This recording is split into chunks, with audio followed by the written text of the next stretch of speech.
Okay, I welcome you all on board, and hoping that today network will cooperate with us, and we will be able to finish the theoretical part of this course in this class, because I noticed that there are some calculations in the course, but these are calculations we are very much familiar with, because we've attempted this same calculation, statistics, in our 2 semester, but nevertheless, watch this calculation. So I'm hoping that we can finish the theoretical parts today, like tonight, and maybe tomorrow or Friday, we can do the calculation part of this course. So for those of us who are new to the stream, let's ensure to subscribe to the channel. Let's also ensure to join the private class where we walk you through all your courses without leaving anyone unattended to. So, for benefit of doubt, I'm assuming due to the poor network in the retrospective class, we were able to grab much on what it means by variable. So I want us to start from there today.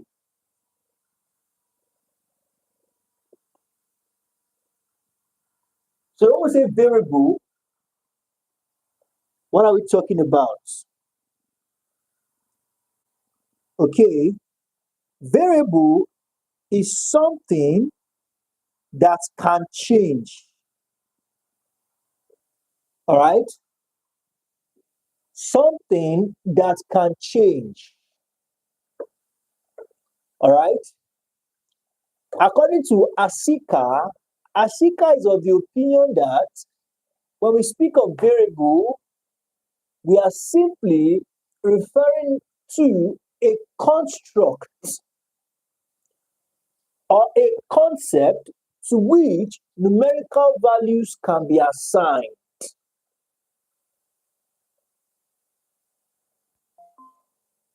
Mrs. Regina says she cannot hear me. Let's confirm that. Can we all hear me?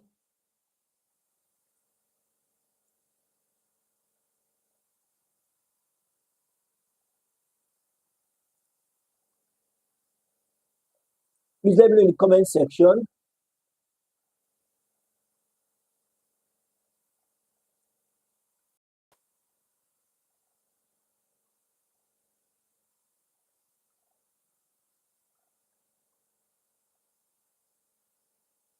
Okay. Mrs. Regina, can you hear me now, ma?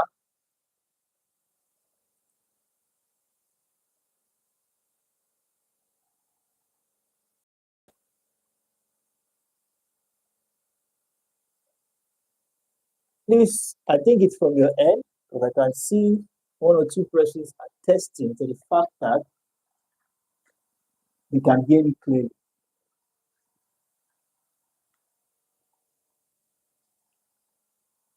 So now let's continue.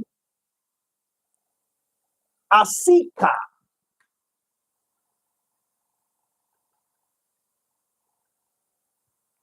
is of the opinion that when we talk about variables, it is a construct or concept.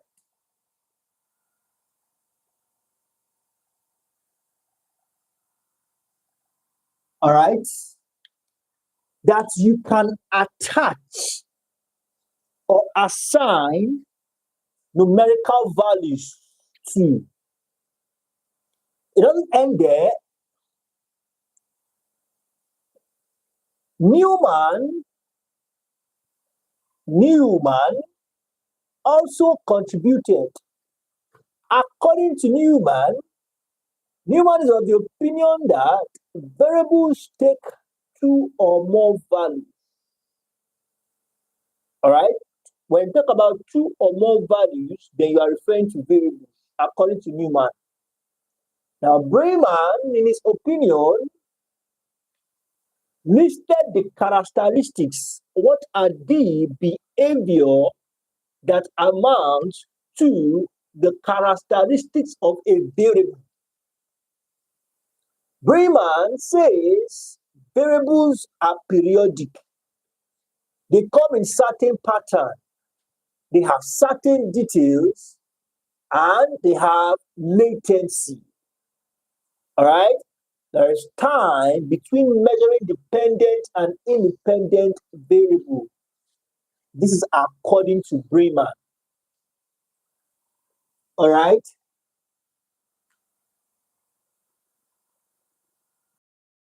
Newman, variable takes two or more values.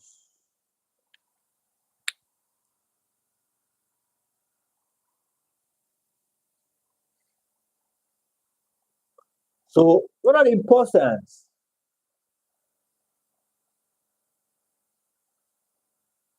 of variable? Research scientists manipulate variables in order to test their hypothesis, test their postulation, okay, and learn more about the subject of research.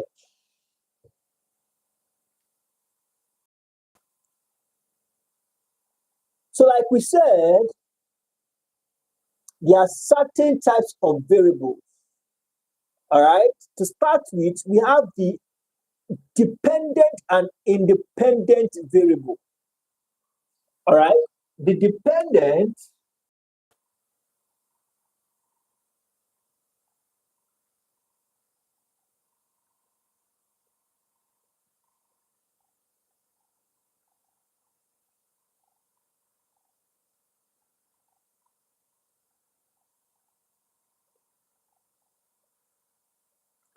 independent variables are variables that the scientists can easily manipulate. Easy manipulation.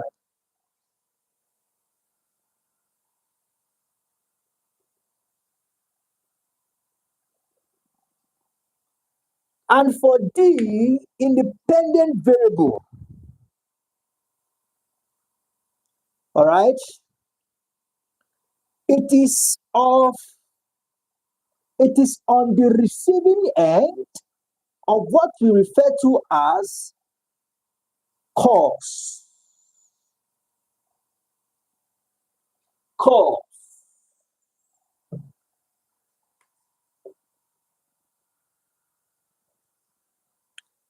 For the dependent, it changes as a result of the independent variable. It depends on the independent variable. So once it's changed, it's more like a leech. All right, and this is the host. This depends on this.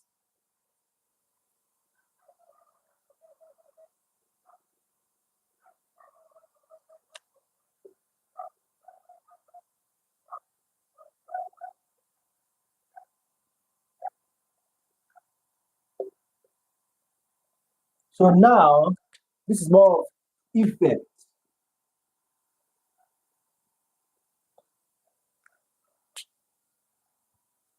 Are we on the same page?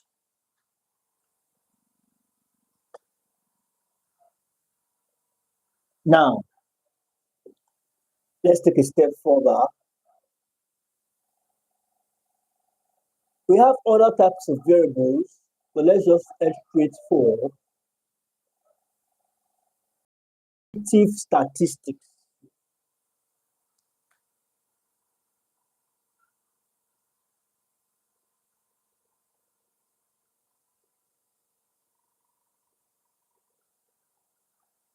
When we talk of descriptive statistics, it is a term used to refer to numbers that summarize a group of data. All right? A term used, all right,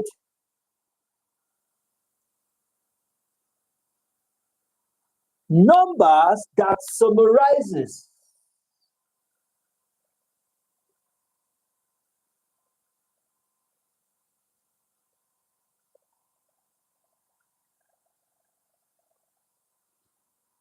all right, numbers that summarize a group.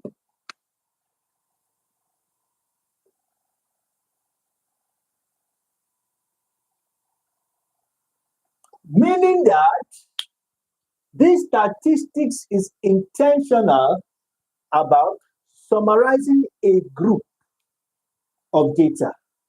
This we refer to as descriptive statistics. This is purely connotative. Now let's dig deep. This data may be about number of votes won by a political party.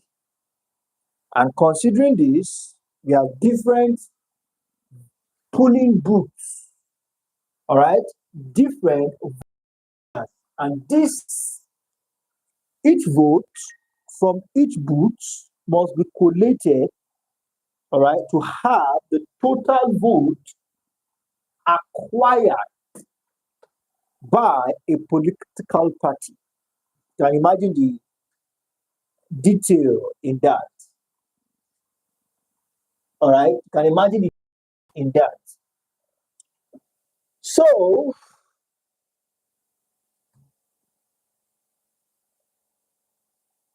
under these descriptive statistics, we have branches. All right, we have systems that makes it work. So under these descriptive statistics, we have what we call frequency distribution.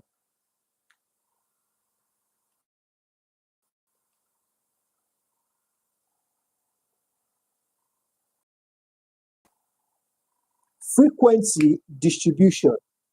When we talk about frequency distribution, it is the most basic reordering of raw data.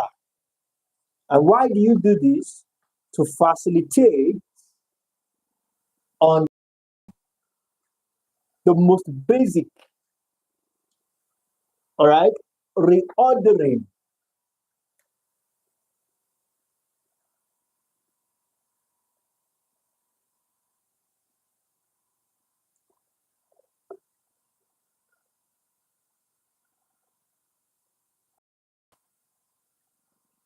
Reordering. All right, we are intentional about putting in detail or putting in place series of data in order to what? Enhance your understanding of this data. A frequency table pairs data, all right, pairs data values or arranges, all right, it pairs data values or ranges of data value with their frequency of occurrence. How often this particular data occurs. All right, as you can hear, we have it's what pairs data value, collect the value of data and pair them together.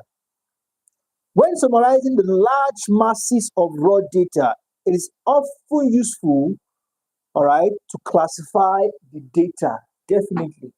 So you want to say from age 1 to 10, we have 1,000 candidates or 1,000 voters. Age 50 to 70, 500 voters. All right, frequency distribution.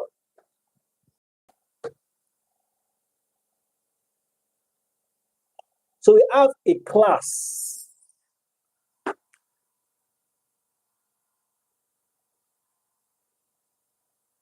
For a class is one of the group categories of the variable. So certain variables are grouped under or in a class. All right, the class has frequency, and it is the number of observation or occurrences of the variables you have grouped under that class.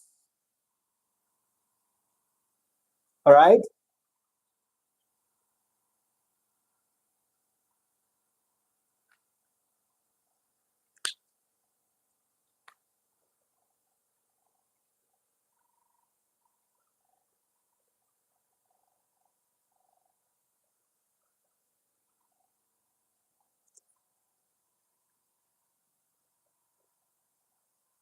One of the group categories, all right, of the variable.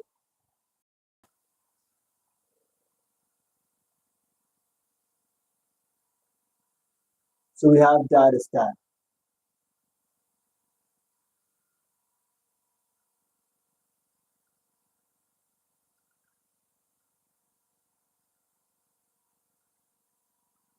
Now let's take a step further. Now under this class, we have what is called a class interval. All right. And when we talk about interval, we are talking about the measurement of distance, all right, between the upper limit of one class and the upper limit of the next higher class.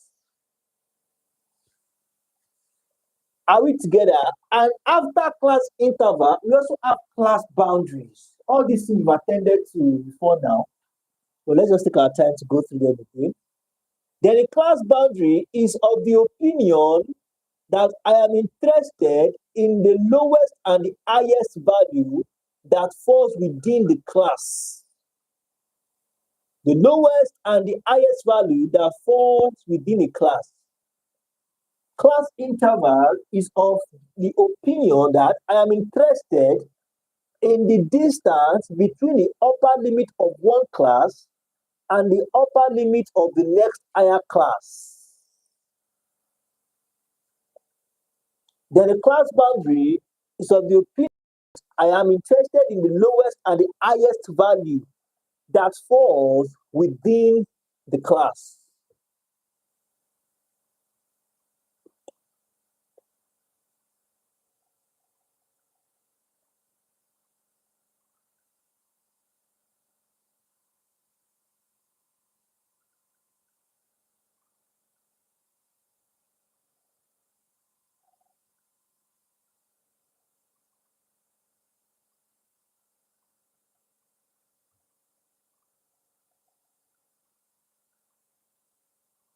Okay.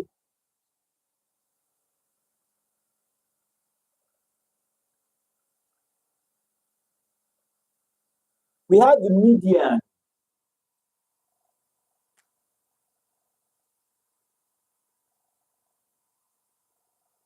When we speak of the median, it is the middle observation in a set. All right. When this set is ranked in magnitude, how big? Middle observation in a set.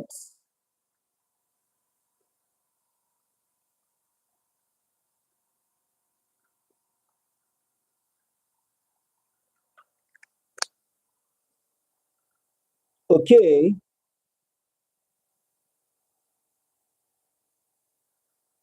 And we have the mode as well.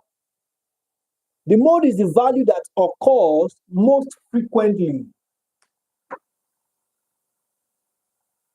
We'll do the calculation of all this later, but let's focus on this first. Value that occur most frequently in a distribution. Okay.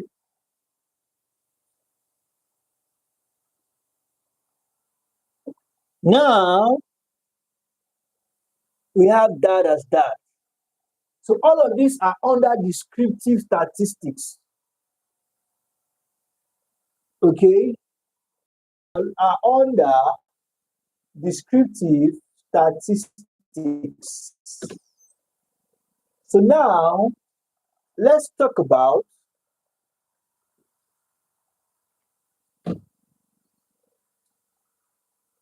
so now talk about sorry about that.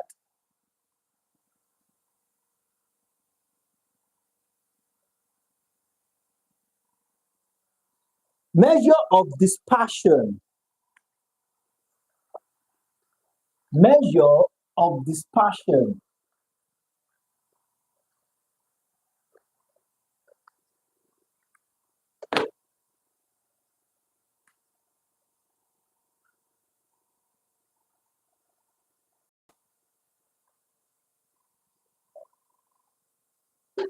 Now, for measure of dispersion, in order to use frequency distribution, we need to know where the center distribution is located. All right? We need to know where the center of the distribution is located, which we refer to as the central tendency. All right? Now, notably, when we talk of the central tendency, we can categorize this as the arithmetic mean, median, and mode, among others. So now we also need to know the dispersion of the data, all right? That is how this data is being spread out from mean in value, all right, which are closely clustered, all right? So we need to know this dispersion of the data. So speaking of which, to know the dispersion of the data under measure of dispersion, there are three usual measures, most usual measures, and they are range, variance, and standard deviation.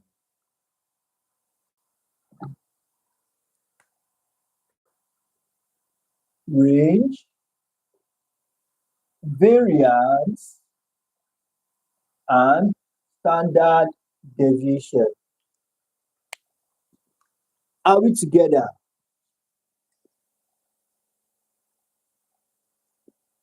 Speaking of the variance and standard deviation, we know what range is already. We said it the other time. All right. So now, when we talk about range, we talk about the distance between the smallest and the, all right, this between the smallest value and the largest value, the distance, the difference, basically. And when we speak of the variance, it is the sophisticated and useful measure that leads towards standard deviation. All right, and standard deviation is basically just about the square root of variance. So variance and standard deviation are brothers and sisters.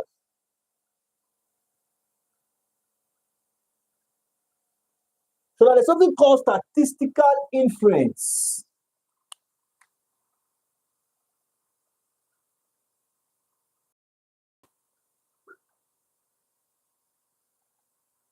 When we speak of statistical inference, it is the process by which conclusions are drawn about some measure or attribute of a population based upon analysis of sample data. First thing, it's a process of conclusion drawing.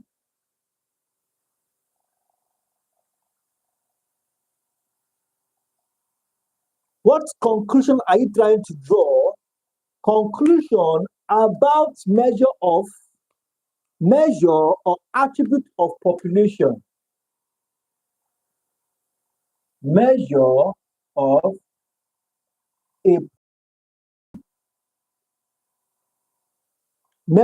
a population, and you are making this conclusion based on what? Based on the analysis of sample data.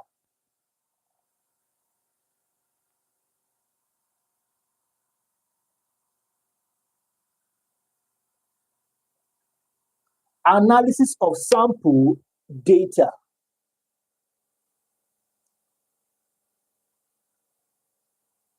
So we have hypothesis testing. Here is a statement about the determination of whether a statement is true or false. Hypothesis is a statement. All right? Hypothesis testing is said to be the process of determining whether a statement is true or false. All right? It could be a statement, a theory, an hypothesis. All right? Hypothesis testing is a process whereby beliefs or statements are being tested by statistical means. Beliefs or statements are being tested with the use of statistical means. So we have that as that.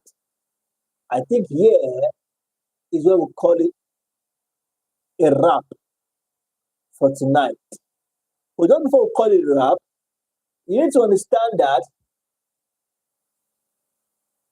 hypotheses have just four possible results, of which number one is you either accept a true hypothesis, which is a correct decision, or you reject a false hypothesis, which is also a correct decision. Now, we can also reject a true hypothesis, which is an incorrect decision, which is known as type 1 error. And you can also accept a false hypothesis, which is an incorrect decision, and it is known as a type 2 error. So we have that as that. And here's what we'll call it wrap for tonight. Thank you very much, everyone. I believe I'm able to get something in tonight's class. Next time we are meeting, we're going to be taking some calculation on this course. So tomorrow there will be no class. Tomorrow is Wednesday. Okay, tomorrow will be Thursday. So there will be no class. So I'm going to give us tomorrow to get the keynote of this course ready. All right. So I'm going to use tomorrow to make the keynote of this course ready. So instead of the class, okay, I'll be giving the keynotes. The time we're going to use the time I portion for the class, it will be for the keynote instead. So I'll include it in the timetable. Keynote, not class. So we can get the keynote of this course and start studying. So on Friday, we'll be having the calculation part of this course. And on Monday, we'll start another course entirely. Thank you very much, everyone. Do have a wonderful evening, and bye for now.